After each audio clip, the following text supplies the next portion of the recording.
Selamat malam, perkenalkan nama saya Orenita, saya dari Fakultas Kesehatan Masyarakat, Peminatan Administrasi Kebijakan Kesehatan.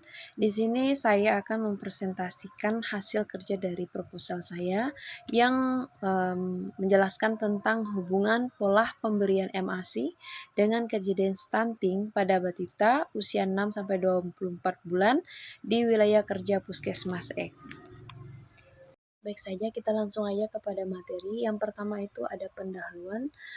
Pendahuluan dalam penelitian ini kami akan menganalisis hubungan antara pola pemberian ASI dan kejadian stunting pada balita usia 6 sampai 24 bulan. Yang pertama kita masuk dalam definisi stuntingnya.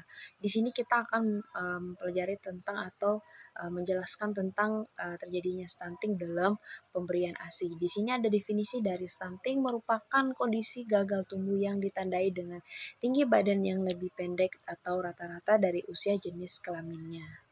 Jadi itu ada yang namanya pola pemberian MASI. Yang bagaimana pola pemberian MASI ini yang tepat itu dan relatif dapat mendukung pertumbuhan optimal pada bayi dan balita. Dan untuk metode penelitian ini saya mengambil tentang pilihan menggunakan metode observasional atau analitik untuk menganalisis data-data yang dikumpulkan dari balita yang berusia 6 sampai sekitaran 24 bulan. Selanjutnya yaitu di dalam bab 2 saya itu ada tinjauan pustaka yang bagaimana di situ terdapat teori-teori. Yang pertama adalah pengertian stunting, dampak stunting pada balita, tinjauan umum tentang pemberian MASI, terus selanjutnya itu adalah bentuk, struktur dan pemberian MASI. Yang selanjutnya itu ada jenis-jenis MASI dan jenis MPASI.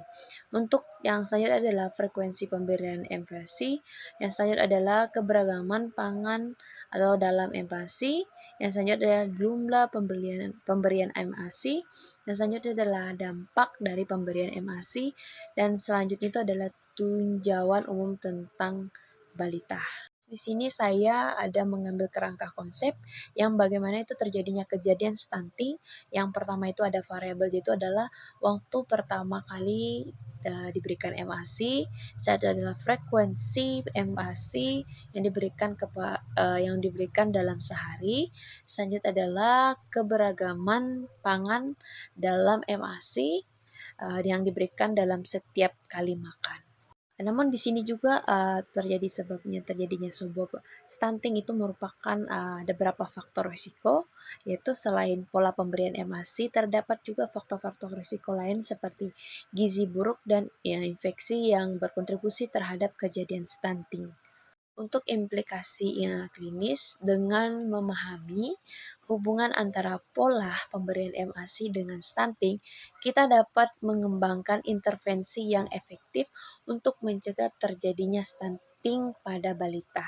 Ada juga dalam pemberian MASI atau dalam mencegah stunting itu adalah peran keluarga.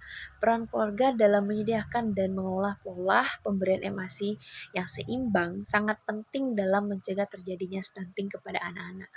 Dan juga peran keluarga, ada juga namanya edukasi masyarakat, peningkatan edukasi tentang gizi seimbang dan pola pemberian MASI yang sangat baik perlu dilakukan untuk mencegah terjadinya stunting pada balita, khususnya di balita bagian masyarakat.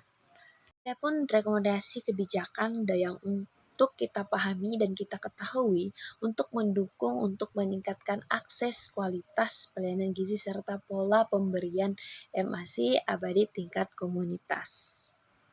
Dan diperlukan kebijakan dalam mendukung hal ini. Dan di sini ada kesimpulan dari analisis yang dilakukan dapat disimpulkan bahwa pola pemberian AMASI yang tepat dapat mengurangi terjadi kejadian balita stunting yang berusia 6 sampai dengan 24 bulan. Dengannya ada pemberian AMASI yang eksklusif dan pemberian pangan yang cukup dapat mengurangi terjadinya kejadian stunting pada balita. Sekian materi dari saya, kiranya dapat dipahami dan dimengerti. Mohon maaf jika ada kesalahan kata. Selamat malam.